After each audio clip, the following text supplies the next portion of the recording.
27 de marzo, del Evangelio según San Juan. En aquel tiempo Jesús se retiró al monte de los Olivos. Al amanecer se presentó de nuevo en el templo, y todo el pueblo acudía a él, y sentándose les enseñaba.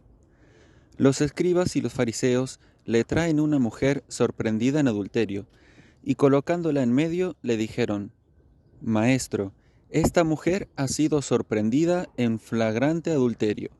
La ley de Moisés nos manda apedrear a las adúlteras. ¿Tú qué dices? Le preguntaban esto para comprometerlo y poder acusarlo. Pero Jesús, inclinándose, escribía con el dedo en el suelo. Como insistían en preguntarle, se incorporó y les dijo: El que esté sin pecado, que le tire la primera piedra. E inclinándose otra vez, siguió escribiendo. Ellos, al oírlo, se fueron escabullendo uno a uno, empezando por los más viejos. Y quedó solo Jesús con la mujer en medio, que seguía allí delante. Jesús se incorporó y le preguntó: Mujer, ¿dónde están tus acusadores? ¿Ninguno te ha condenado? Ella contestó: Ninguno, Señor. Jesús dijo: Tampoco yo te condeno. Anda y en adelante no peques más.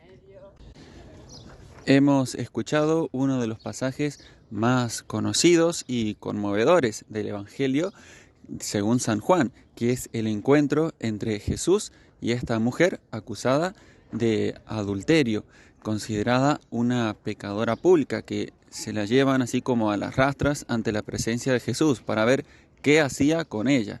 Y era justamente para ponerlo a prueba, dice San Juan, porque si la perdonaba sin más, entonces Jesús no cumplía la ley de Moisés, que mandaba apedrear a las adúlteras. Y si realmente la condenaba y aprobaba que fuera apedreada, entonces los fariseos iban a poder decir que Jesús en realidad no era tan bueno como parecía, como decían de él. Entonces, aquí vamos a contemplar en Jesucristo la actitud del Señor ante el pecado, que tiene que ser también la actitud del cristiano. Y podríamos decir que frente al misterio y al hecho del pecado caben tres actitudes fundamentalmente.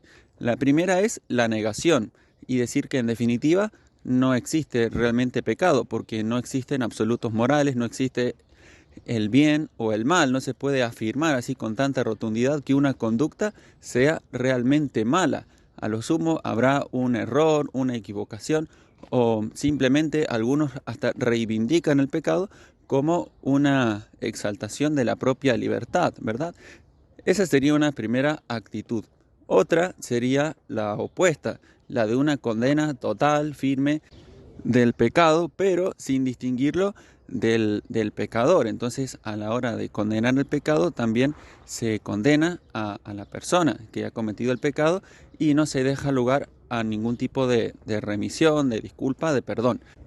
Y por último, nos encontramos la actitud de Jesucristo, que tiene que ser también nuestra actitud.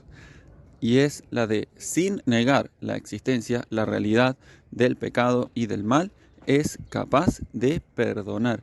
Es una conciencia del pecado justa, pero abierta a la misericordia, abierta al perdón y por lo tanto también al cambio de vida, a la conversión. Y esta es la actitud de Jesús.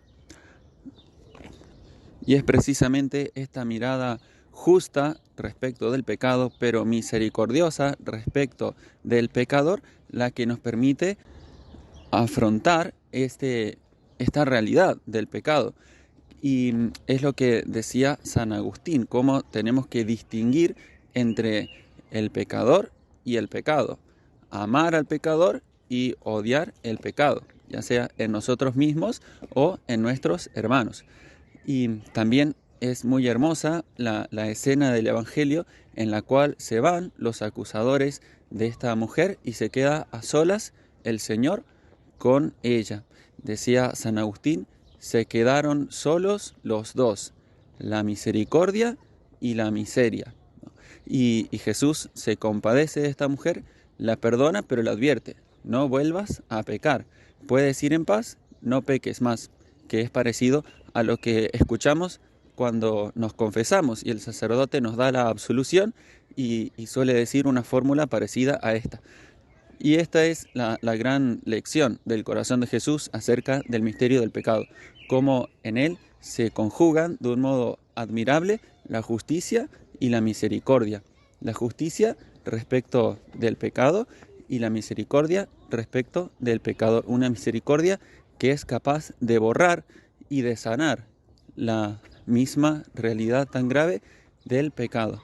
Entonces pidámosle al corazón de Jesús la gracia de ser misericordiosos como Él, pero también justos y vivir en la verdad. Y también presentémonos con confianza, presentemos confiadamente nuestras miserias ante su mirada misericordiosa y capaz de perdonar y de sanar. Gloria al Padre, gloria al Hijo, gloria al Espíritu Santo, como era en el principio, ahora y siempre, por los siglos de los siglos. Amén.